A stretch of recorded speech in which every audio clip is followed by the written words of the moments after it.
Early access is now just 1 day away. I've enjoyed reading everyone's comments and reactions so far and cannot wait to see more. Romulus now has not one, but 2 sons, in addition to his daughter Lucilla, who is now 6. Hello, Legion. This is Hadrian. Thank you for being here. Let's play some more Old World in our Early Access series. So we are looking at the inheritance screen right now. I know that there might be some questions about the change laws. Well, I can go ahead and click the button. Why not? But I want to take a look at something else aside from this as we begin this episode. There are, of course, options for a certain amount of civics, which we don't have enough of right now, to change inheritance laws. Right now we have primogeniture, which means the very first child, the oldest child, inherits. Or ultimogeniture. Ultimate, if you didn't know this, means last. It's not just a matter of being like the best. Ultimate, literally, in terms of its meaning, is last. So you have primary and then ultimate. So first and last. And then, of course, that's why penultimate is second to last. Anyway, I digress. So this means the youngest child inherits. And then, of course, the lateral inheritance law would mean that siblings inherit before children. So this would put Duke Remus in line first because he was a member of the previous generation that's still alive. And then the oldest direct line from the founder. Interesting. So a dynastic succession. So the literally oldest, like senior most character would inherit as the youngers died. That's an interesting, I feel like I could do a series with dynastic succession. That would be cool. And then, of course, seniority, the oldest dynasty member. Or maybe that's what that is. Hang. Oldest direct line from founder. Or oldest dynasty member. What's the difference? So right now this would mean that the heir is Prince Appius, Fabius, oldest direct line from the founder. And Romulus is the founder, right? And seniority means that the oldest dynasty member. I'm guessing that the crown means founder, but I think that also means ruler. I think that just means he's the king. We have 1 courage, we have 3 wisdom. These are our current stats. Anyway, I said that's not what I wanted to look at as I began this episode, but that's the way that inheritance works, basically. You can shift using your civics points to change inheritance laws. I don't know if this would cause unrest. There's a possibility later on in the game, as the game develops, that would certainly be the case. I would imagine that you could make changes that would make certain potential heirs unhappy, so you have to be mindful of that. But what I want to look at is, on a closely related note, I just want to look at the main character interface that we see here. We, of course, see that we have a spouse, we have an heir, there's an option for an ambassador, a chancellor, and a spy master as well. Okay? So really, really cool roles, and Crusader Kings players are going to feel right at home with that in particular. And then, of course, we have this section of the interface. And I want to point up here too, just so you see what this is. This tells us our current court. This is our families. So the status of the current families in Rome. Right now we have Fabius and Julius, but we need to settle more. I believe that the other 2 families do exist right now. I was talking to someone about this in Quill's stream, and I found that I was answering, but as I was asking their questions, or as they were asking their questions rather, I started to wonder whether or not they had a point. So we need to figure out the extent to which you can kind of go without settling. I talked to Soren about it during the stream, and he seemed to suggest what I was thinking, which is that even though the other families aren't listed here, you don't want to go without giving them power because they do still exist. It's just that on this tooltip, the only 2 that exist are the ones that I've given cities to, which is like, well, can you just... I mean, if you give all of the cities in your empire to just 1 family, you're giving up a ton of bonuses. But I don't know. We'll have to play with that a little bit more. Just I'm tinkering with different options in my mind. Of course, we have a truce with Carthage, and we are at war with the Numidians. We haven't messed with diplomacy too much yet by talking to Carthage. If we click on Carthage, what can we do? All right, so it looks like the Magonid family. They're artisans. They're in charge of Carthage. So let's see what we would have to hit for diplomacy.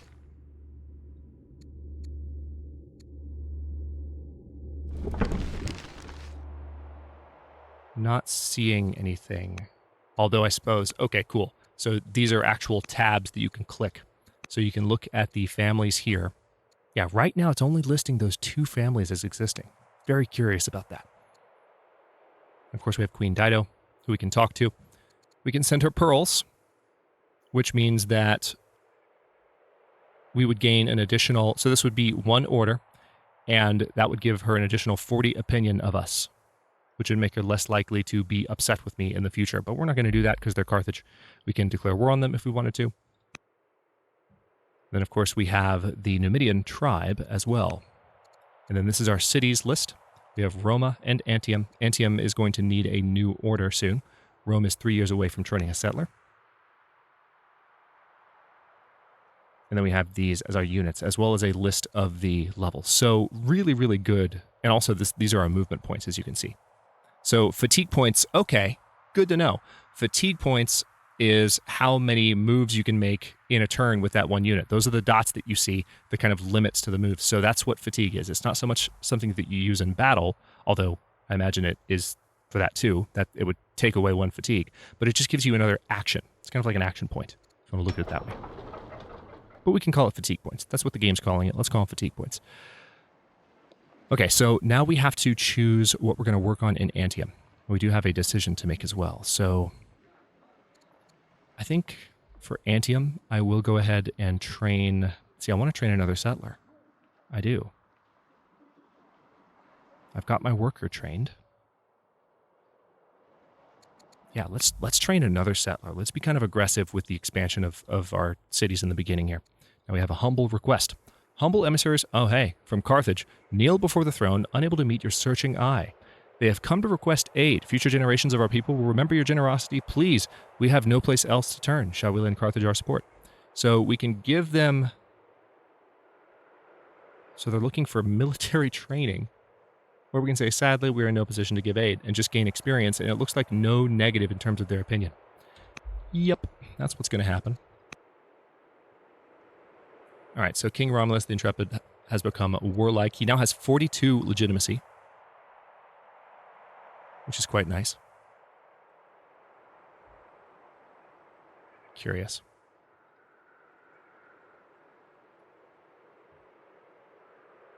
So since he's warlike, yeah, he gains the +2 culture.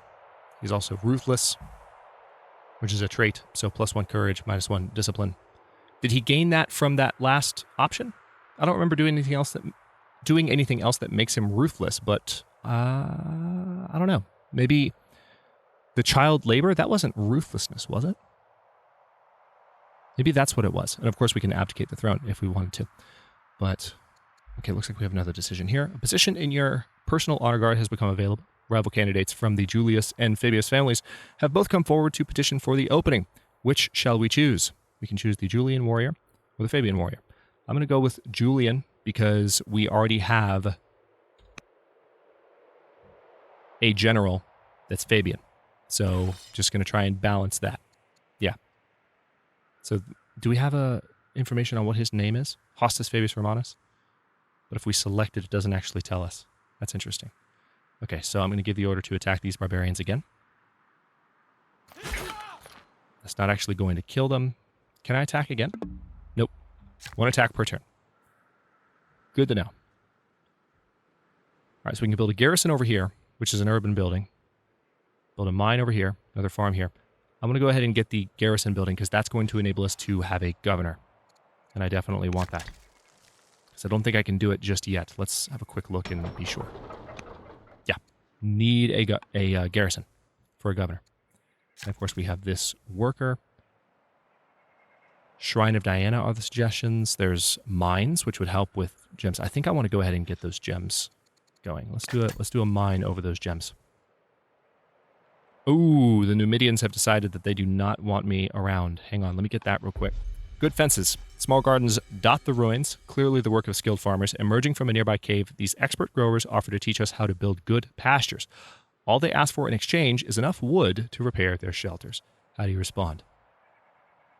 So we would gain husbandry using the wood that we got from that event last episode. Yeah, let's do it. That's pretty cool. So we just gain the husbandry tech outright. I'm a little bit worried about my scout, you guys. I'm a little bit worried.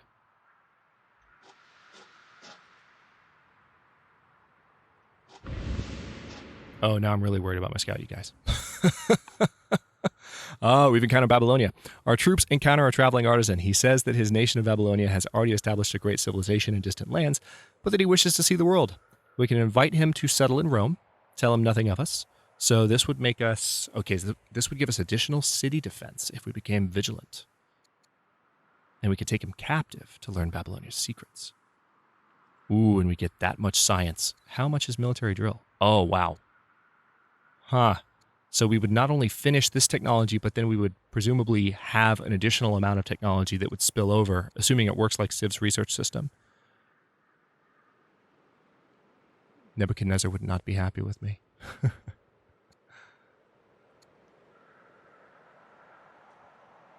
Yeah, let's take him captive to learn of Babylonia's secrets. Sorry, Nebuchadnezzar. Sorry. It's too tempting. Okay. I'm going to force march you literally all the way up here. Ooh, I wasn't expecting a peninsula here, but we have another city site. In that case, let me... Well, there could be barbarians there, so let me not do anything more. Okay. Next unit. All right, so we have this scout over here. Lots of hilltops in the area to explore, so I'm going to take advantage of this. Doesn't look like I can force move anymore. Oh, because I'm out of orders. Yep, there we go. So that's what happens. When you run out of orders, you officially can't do anything else. All right, so we can go with stone cutting, rhetoric, battle line, or monasticism. I think I will go for stone cutting, because this leads to, not only is it the recommendation, so I'll do that, but stone cutting leads to drama and polis, and drama leads to ramparts, which allows me to have a chancellor. And chancellors are who I need in order to enact the rule of law, to imprison people that try to kill my kids. Isn't happening as much in this game as it did in my practice game, but it's just something to be aware of. I've got a lot of indications, or a lot of notifications here. Let's take a quick look. From friend or foe. Okay, yeah, we got that. Yep, husbandry. Yep, honor guard. Okay, so that's just a record of the actions, discoveries. You've met Babylonia, farm finished. Cool. Yeah, saw that too. All right, I'll be curious to see how far that skirmisher follows me.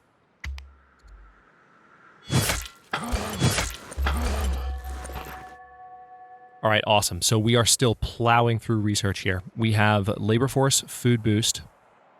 So this isn't a tech. This is just a boost that we would gain. Spoked wheel. That seems like a good idea. Also labor force. Also polis.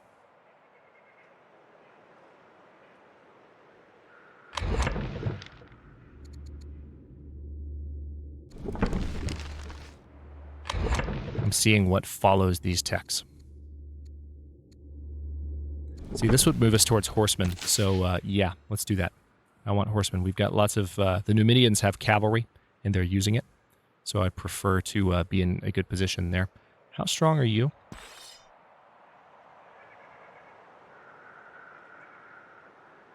I can't see their attack strength right now. I'm a little bit worried about these guys, but I think if I clear the barbarians out, these guys should be... Oh no, it's 3. There it is. Their attack strength is 3. Okay. Why don't I promote you guys? Vision +2 leads to swift and hardy. Leads to guard 2. I'm going to go ahead and train that. And I cannot force move them at this point. Also, of course, I can't promote them again. Yeah, can't do any force moves when you assign a general or when you train like that. There's nothing more to be done with those units, but that's fine. Hopefully they'll survive now that I've given them a little bit more defense. Okay, that scout just, yeah, you need to just hang out for a bit. And this scout, we do have some additional options here. Yeah, I'm not out of orders yet. I thought I was, but that was last turn. Don't know why I thought that. Oh, I think... Okay, this is the edge of the map. Okay, good to know. I was wondering why the hexes were gone there. Notice the thunder in the clouds. The clouds, by the way, are one of my favorite things about this, honestly. It's just as a fog of war option. Well, the fog of war is the darkness, but this is just so freaking cool. The terra incognita of this map, if you want to call it that. So the edge of the map is storming to let you know that this is where it stops. Oh man, this game is just gorgeous. Okay, so interestingly enough, we haven't finished them off yet. Even from that combat, they managed to live. So it looks like they deal damage, but don't take damage in combat. That's how it seems to work. Looks like the shrine here is finished. We can now build a barracks here, which might be a good idea, or we can build a quarry up there. Barracks provides additional 20%, but at the expense of some iron per turn. We have iron per turn. We could do that. Also, we could start farming those crabs. Let's go ahead and go for the barracks first. Also, what wonders can I build? Anything yet?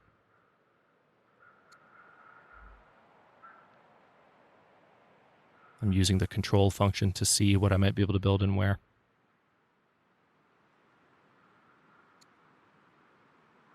Okay, so we need a certain amount of culture to build these wonders. That's what I'm seeing. Oh, and a crap ton of gold. Hold Alt to buy. Oh, okay, no, you don't need the gold. That's if you want to buy it instead of resources. So it's the stone that I don't have. I need to do more to gather more stone. So, I mean, the quarry would give me additional stone per year, so it seems like maybe that's what I need to do first. Let's go ahead and put you over there. And get the quarry going. All right, I definitely just want to fortify you. But apparently you can't fortify a scout. It doesn't work that way. So I'm going to send you to the edge of this city site. Because I want you to look around. I want you to be aware of what's in the area. But then we are going to run the heck away. Yep, that's all we can move with that unit. Am I going to be able to... Hang on. Hang on. Yes, I can get around these mountains here. That's very interesting. There's a mountain pass to the west of Carthage. All right, yeah, see, part of me wants to just fortify. But if I'm not dealing damage to them in between turns, maybe I need to come back and heal? I don't know. If I attack them, it doesn't deal me damage, though. So let's clear them and see how we do against these guys, given that we're so much stronger. I mean, they're just skirmishers. I don't want to be too timid, but I also don't want to be foolhardy with my units. So, all right, so we destroyed the Barbarian hovel, which means we will have in one turn a settler to send that direction. And we have another city site here. And the Numidians will eventually, I presume that's a city site too, although I don't see any hovels nearby. So we have lots of spots where we'll be able to build cities. Your cities have trained another settler, so you may have to defeat some barbarians to access more city sites. Already working on it. Barbarians do not behave like tribes, as you are always at war with them. They are good targets for early expansion, as they are easier to drive away than a more organized tribe. I'll clear out these barbarians and found my new city. Yeah, so this one attack is going to deal a lot of damage to them, and I imagine it will hurt them a good bit. However, can I...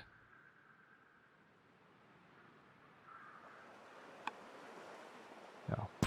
See, the blue from the movement options, these particular kind of rings, if you want to call them that, was making me think that there was a river there.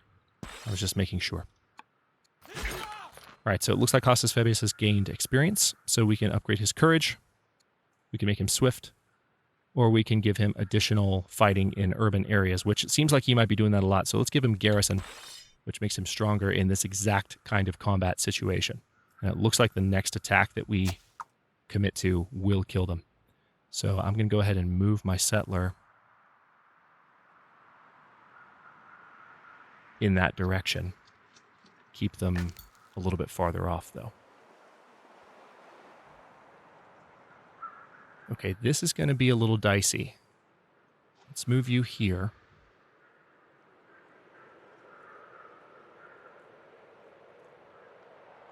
Oh, boy. Yeah, I'm going to have to squeeze through here. Part of me wants to just wait until I can... Well, I don't have to wait. I can send them all the way here, but if those cavalry are still there, the Numidians are going to be... They're going to jump on me. Okay. I think I'm safe. I can also force march this guy to get him a little bit farther south. Damn it, that wasn't a good move. Let's move him there. That's at least one tile farther away. So this guy might get wrecked. We might have lost that scout, but...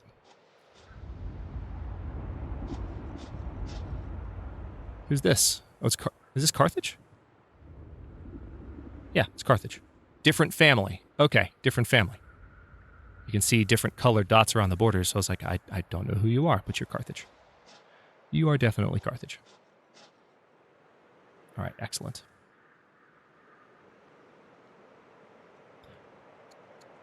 Nothing else going on here. By the way, unless you're curious, or in case you're curious about this, I don't have the music for the game turned on right now, and the reason for that is the music that's currently in the game, as I've been told by the developer, is mostly licensed, which can cause some issues with copyright ID on YouTube and monetization and such. So that's the reason that I don't have music playing. I was using just some music that I own in the opening episode, so that wasn't music from the game, but Soren did tell me that the game's soundtrack is going to be expanded not only through early access, but perhaps after the game launches.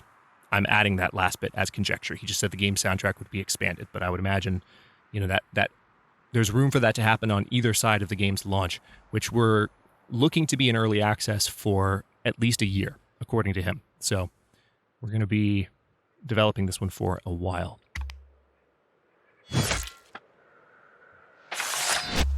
Okay, it looks like they did a long-range attack on that scout, and my scout was killed. What kind of cavalry are you? Oh, they're skirmishers.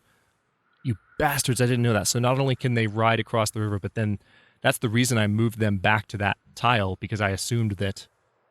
So they were able to attack from 2 tiles away and kill my scout. You bastards.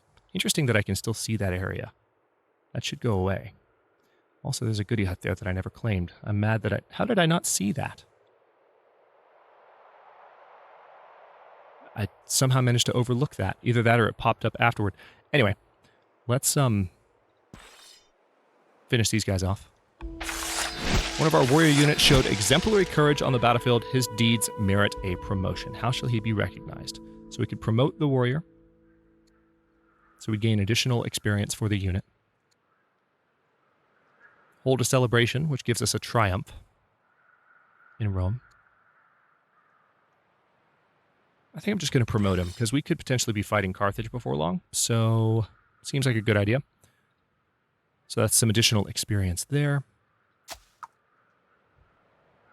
Now, where would be the best spot? Now, there's no fresh water here.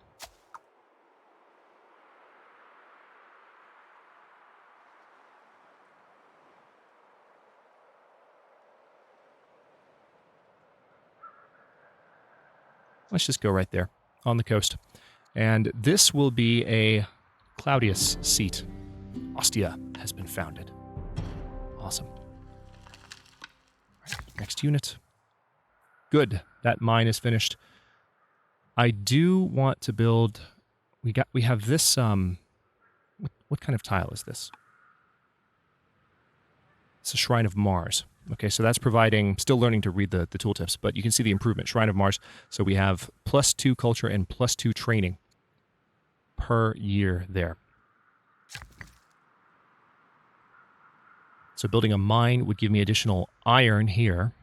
We're already getting gems from this mine. So that's both culture and the coin, and the fact that we have that luxury now to give away if we wanted to use that diplomatically. Looks like we have some salt up here, which would provide additional culture.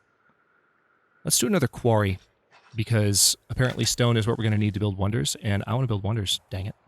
I want to see what they look like so far. I don't know how good they look, like to what extent all of them are in the game, but for an early access game, for a game that as of this recording is not in early access yet and is still right around the corner, there's an impressive amount of content, I have to say. It's pretty cool. Interesting that the borders they show at the edge of the fog of war, and I wonder what the pluses and minuses are.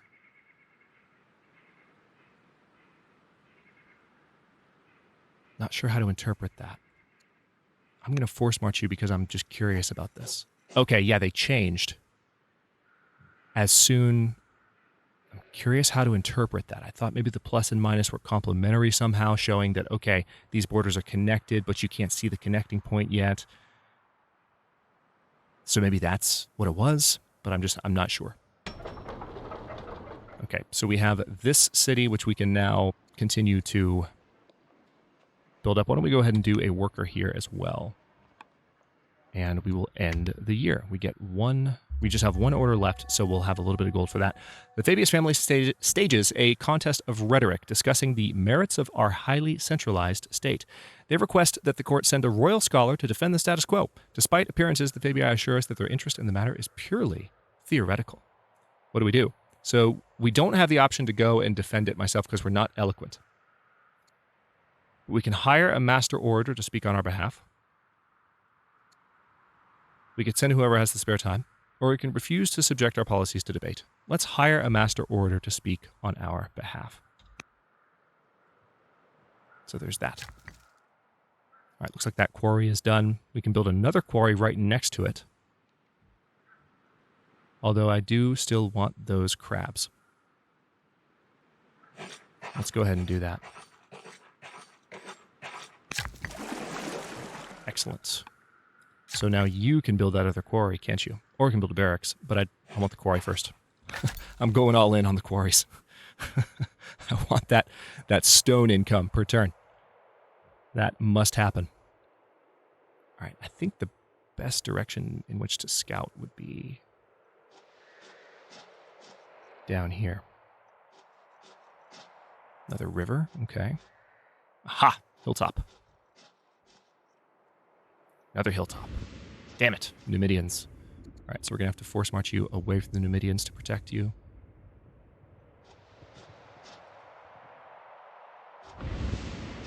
Ah, barbarians. All right, this is going to use almost all of my orders, but I want to get them the heck away from these guys, so we're going to move them there. Okay, and you guys need to heal, so just heal, please. Apparently that's just a button for healing, and you have to click it each turn until they're fully healed. I don't know if it's a fortify until healed function, but we're going to have to find that out as time goes by. Okay, so we can choose a governor for Rome. So we can make the king the governor, or we can make Fabius the governor. Fabius the Cruel.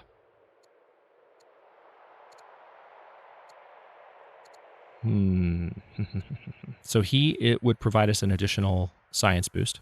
Because he's cruel, he would reduce growth. Yeah, I kind of like the idea of just making Romulus the governor. Let's choose you. Romulus, I choose you. And we have deeper meaning, but we are going to take a look at that at the beginning of the next episode as we jump into another examination of the interface. I might take another look at the family screen in a little bit more detail, or then again, I might take a look at some of the other options, for instance, in laws. There's a lot to examine. I might also just spend some time on the text screen, which seems like it might be a good idea. So we're going to go in that direction most likely at the beginning of the next episode and just continue to take a look at different aspects of the game that I'm still learning about, you're still learning about, that you might be curious about. And then, of course, you can leave questions in the comments, and I will get to them either in the comments or in the videos as time allows. Thanks for watching. If you enjoyed this one, don't forget to like the video and subscribe to follow along. New episodes are coming out every day at 10 a.m. U.S. Eastern Time. Comments are always welcome. Let me know what you think, and I'll see you next time.